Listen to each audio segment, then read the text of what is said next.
வணக்கம். எனவே பேசுவோம். நம்ம எனவே பேசுவோம் சேனலுக்கு சப்ஸ்கிரைப் பண்ணி அந்த பெல் பட்டனை அழுத்தி ஆதரவு கொடுங்க. ஒரு நிமிஷம் இருங்க, கண்ணாடி போட்டுக்கிறேன். ஏன்னா நமக்கு எக்ஸ்பிரஷன் வராது, நடிக்க போகிறோமா. 2014 சீமான் சாம கூப்பிட்டுருக்காரே, ஆர்கே நகரில் நடக்கிற இடைத்தேர்தலில் நீ தான் நிற்கிற. நீ நாம் தமிழருக்கு ரெப்ரசென்ட் பண்ணி நில்லு அந்த எலெக்ஷன்ல.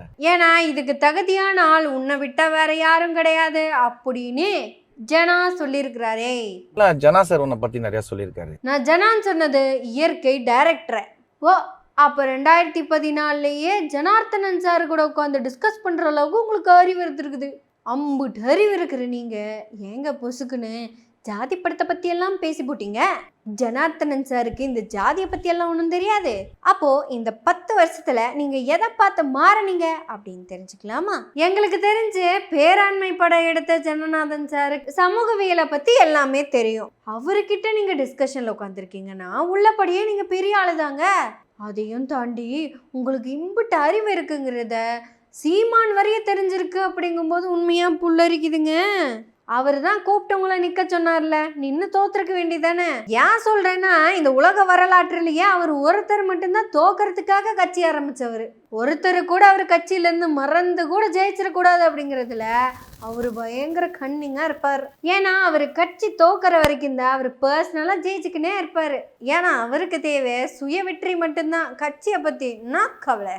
அவரே கூப்பிட்டுருக்காரு. ஏங்க சாம், அப்பேற்பட்ட அறிவாளியாக இருந்த சாமுக்கு தான் இப்பெல்லாம் யாருங்க ஜாதி பார்க்குறா அது தெரியல. யாருங்க இப்போ ஜாதி பார்க்கல? இப்பெல்லாம் யாரும் ஜாதி பார்க்கறது இல்லைங்க. இப்பெல்லாம் வெறும் கம்யூனிட்டி, அதாவது பிசி எம்பிசி எஸ்சி இதை தான் பார்க்குறாங்க. இப்பெல்லாம் யாருமே கேஸ்ட் பிரச்சனை பண்ணுறது இல்லைங்க, இல்லை இந்த கம்யூனிட்டி பார்த்து தான் பிரச்சனை பண்ணுறாங்க. அதே இந்த ஜாதியை பற்றி பேசுறது தமிழ் சினிமாலேயே இந்த ஒரு 2-3 பேர் தாங்க. வெற்றிமாறன் ஒருத்தர், பாரஞ்சித்துன்னு ஒருத்தர், மாரி செல்வராஜன் ஒருத்தர். இவங்க தான் ஜாதியை வச்சே படம் எடுக்கிறவங்க. ஐயோ, ஆனால் இந்த கௌதம் வாசுதேவ் மேனன் இருக்கார்ல, அவருக்கு இதெல்லாம் பிடிக்கவே பிடிக்காது. அப்புறம் மணிரத்னம், பாலச்சந்திரன் இவங்கெல்லாம் மறந்து கூட ஜாதியை பற்றி பேச மாட்டாங்க. ஓ, அவங்களெல்லாம் உங்களுக்கு தெரியாதுல்ல, சரி ஓகே. இந்த பிளாக் படங்கள்லாம் நிறையா வருதுங்க, அதெல்லாம் கம்மி பண்ணும். ஏன்னா அதெல்லாம் இருந்தால் உங்களுக்கு பிடிக்காதுல்ல. உங்களை பொறுத்த வரைக்கும் அப்படியே கலர்ஃபுல்லாக இருக்கணும். வந்ததும் இன்ட்ரோ சாங் ஒன்று, அப்புறம் குத்து டான்ஸ் ஒன்று, 2 டூயட் ஒன்று. அதாவது அந்த பாட்டுகள்லாம் கேட்டோன்னாலே அப்படியே லேசாக இருக்கணுங்க. உள்ளம் கேட்குமே, திருப்பி கேட்குற மாதிரி இருக்கணும். வெல்வி எம்பட்டு கூட்டமாக இருந்தாலும் இதை பார்த்துட்டு இயற்கையோட இணைஞ்சு வளர வாழ்க்கை இருக்குல்ல, அதில் தாங்க வாரிசே கிடைக்கும். அம்பிட்டு சிறப்புங்க. அப்படியெல்லாம் வந்துக்கிட்டு இருந்த படங்களை இன்னைக்கு இந்த 3 பேர் வெறும் ஜாதி படமாக எடுத்துக்கிட்டு இருக்காங்கோ. ஏதோ ஒரு படம் நான் பாதிக்கப்பட்டேன், எத்தனை நாள் பாதிக்கப்பட்டேன், அதோட நிறுத்திட்டு போக வேண்டியதானே. சும்மா எப்போ பார்த்தாலும் வெட்டு குத்து அடி தடி கொலை சோகம்னு என்னது இது படமா? அது ரசிகர்கள் எதை தெரியுமா எதிர்பார்க்குறாங்க? அவங்களுக்கு மெசேஜ் எல்லாம் தேவையே இல்லைங்க. அந்த நாய்களை பொறுத்த வரைக்கும் உட்காந்து சிரிச்சு 4 பாட்டுக்கு குத்தாட்டத்தை போட்டுட்டு அப்படியே கலர்ஃபுல்லாக என்டர்டெயின் ஆகிட்டு போனோம். அதை தாண்டி அவங்களுக்கு மெசேஜ் எல்லாம் தேவையா என்ன? இது என்ன எம்ஆர் ராதா கலைவாணர் காலமா என்ன? எனக்கு இந்த ஜாதியை பற்றி எடுத்தாலே சுத்தமாக பிடிக்காது. உலகத்தில் எங்கேயாவது ஜாதி இருக்குதாங்க? ஏன் தமிழ் சினிமாவில் மட்டும்தான் ஜாதி இருக்குது? பார்க்க போனால் கன்னட படங்கள் பிளாக் பஸ்டர், தெலுங்கு படம் ஐயோ வேறு லெவலு. மலையாளம்லாம் அதை ஒரு செட் பண்ணிருச்சு. தமிழ் படம் தாங்க இப்போல்லாம் தகுதி இல்லாமல் கிட்டு போயிடுச்சுங்க. அதாவது தகுதியான டைரக்டர்ஸ் இருக்கிற வரையும் தமிழ் படங்கள்லாம் ரொம்ப சிறப்பாக இருந்துச்சுங்க. மாறும், கண்டிப்பாக இதெல்லாம் மாறாமல் எப்படி மாறும். இயற்கை 2 நான் எடுப்பேன், அதுக்கப்புறம் தமிழ் சினிமாவே என்ற முன்னாடி கியூவில் நிற்குன்னா பார்த்துக்கோங்களேன், எல்லாத்தையும் மாற்றுவேன். ஜாதியற்ற தமிழ் திரையுலகத்தை நான் மாற்றுவேன். அப்புறம் அந்த அரசியல் எல்லாமே பேடாக இருக்குங்க. அண்ணா வந்துட்டார்ல, அவர் பார்த்துக்குவார். 500 கோடி விட்டுட்டு வராருங்க. நானெல்லாம் நினச்சி கூட பார்த்துருக்க மாட்டேன். 30 years அவர் கஷ்டப்பட்டிருக்காரு. 30 years அப்படின்னா ஒரு 2 ஜென்ரேஷன் வச்சுக்கோங்க. அப்பா ஹேர் கட்டராக இருந்திருப்பாரு, பையனும் ஹேர் கட்டராக தான் போகணும். அப்படியெல்லாம் இருந்த காலகட்டத்தை தாண்டி தனி ஒருவனாய் இது ஜெயம் ரவி படமா? மாண்புமிகு மாணவன்ல ஆரம்பிச்சு இந்த ஜனநாயகன் வரைக்கும் வெறும் உழைப்புங்க. இந்த சமூகத்துக்கு வேண்டிதாங்க இத்தனை வருஷமா அவர் உழைச்சாரு. இப்பேற்பட்ட அண்ணன் அரசியலும் ஜெயிக்கணுமுங்க. அவர் மட்டும் ஜெயிச்சிட்டாருன்னா இந்த தமிழ் சினிமால இருக்கிற இந்த ஜாதி டைரக்டர்ஸ் எல்லாம் ஓரம் கட்டிடுவேன். அப்புறம் வழக்கம் போல தமிழ் சினிமா எப்படி சொல்றது, அப்படி அப்படி அப்படி இருக்குங்க. அந்த மாதிரி தான் தமிழ் திரையுலகத்தை மாத்தணும்னு வெறியோட இருக்கேன். அப்புறம் ரொம்ப முக்கியமான விஷயத்த மறந்துட்டேங்க. இந்த விமர்சனம் எல்லாம் பண்றாங்களே, தான் இப்போ உட்காந்து பேசிக்கிட்டு இருக்குதே, இவங்களையெல்லாம் ஒருத்த காசு கொடுத்து படம் பார்த்துட்டு அவன் நல்லா இல்லைன்னு சொல்லிட்டு நான் அதை ஒத்துக்கிறேன். விமர்சனம் பண்றவங்க எல்லாம் என்ன படமே பார்க்கறது இல்லையா, இல்ல காசு கொடுத்து டிக்கெட்டு தான் வாங்குறது இல்லையா? ஒண்ணுமே புரியலையே. அதாவது வாழை படத்தை நல்லா இருக்குன்னு விமர்சனம் பண்ணா உங்களுக்கு பிடிக்காது, ஆனா கங்குவா படம் நல்லா இல்லைன்னு சொல்லிட்டு உங்களுக்கு ரொம்ப பிடிக்கும். வாரிசு மொக்க அப்படின்னு சொல்லிட்டு உங்களுக்கு பிடிக்கவே பிடிக்காதே, ஆனா ரசிகர்கள் கொண்டாடி தீர்த்துருவாங்க அந்த படத்தை எல்லாம். ஆனா நீங்க பேசுனதுலயே என்ன எனக்கு வருத்தம்னா சாம, டைரக்டர் ஜனநாதன் கூட எல்லாம் நாங்க உட்கார்ந்து டிஸ்கஷன் பண்ணுவோம். அதுலயும் ஒன் விஷயத்துல கான்ஃப்ளிக்ட் ஆகி ஒன் டே ஃபுல்லாக பேசாமல் இருந்திருக்கோன்னெல்லாம் சொன்னீங்களே. கருப்பழனியப்பன் சாரு, அமீர் சாரு, இவங்க பேரெல்லாம் நீங்கள் சொல்லலாமா சாம?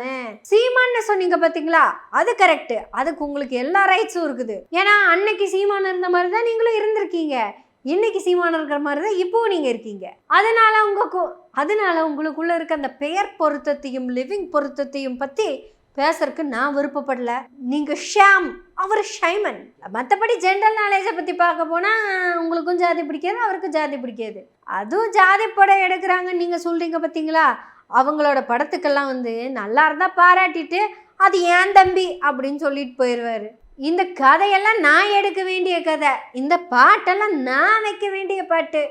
ஆனால் என்ன, கொஞ்சம் வழி மாதிரி என் படமெல்லாம் பீத்த படமாக போனதுனால நான் அரசியலில் பீத்தையாகிறதுக்கு பதிலாக நான் ஜெயிச்சுக்கிட்டு இருக்கிறேன். இம்புட்டு தான் சாமி, இம்புட்டு தான் உங்களோட அரசியல் அறிவும் அரசியல் புரிதலும். ஆனால் ஒன்றும் தப்பு இல்லைங்க. உங்களை பிடிச்சவங்கள பற்றியே, உங்களுக்கு சப்போர்ட் பண்ணவங்கள பற்றி நீங்கள் சொல்கிறதுக்கு உங்களுக்கு 102% உரிமை இருக்குது. ஆனால் நீங்கள்லாம் சமூக அரசியலை பற்றியும் ஜாதி அரசியலை பற்றியெல்லாம் பேசணும்னு அவசியம் இல்லை. ஏன்னா அதோட சப்ஜெக்டே வேறங்க. இந்த நீங்கள் சொல்கிற இந்த என்டர்டெயின்மெண்ட் பீஸ்குள்ளேயெல்லாம் அது வரவே வராது. இந்த சினிமாலையெல்லாம் அந்த சேத்துக்குள்ளேயே விழுந்து கிடந்த மாதிரி நடிப்பீங்கள்ல. முதல்ல நீங்கள் அந்த சேரையெல்லாம் கழுவி சுத்தமாக்கி, அந்த சுத்தமாக்கினது எல்லாம் மறுபடியும் சேராக்கி, அப்புறம் மூஞ்சியில் ஃபுல்லாக எடுத்து புத்துனாப்பில் அப்பிக்கிட்டு அப்படியே தரையில் படுத்துக்கிட்டு கண்ணை மட்டும் அப்படியே முளைச்சி பார்ப்பீங்கள்ல, அது சினிமா. சினிமா அது ரியல் லைஃப் வேறு, ரியல் லைஃப் வேறு. இங்கே சுத்தம் பண்ண சாக்கடைக்குள்ளே இறங்குறது கிடையாது, இங்கே இறங்குறதே சுத்தம் பண்ணுறதுக்காகத்தான்.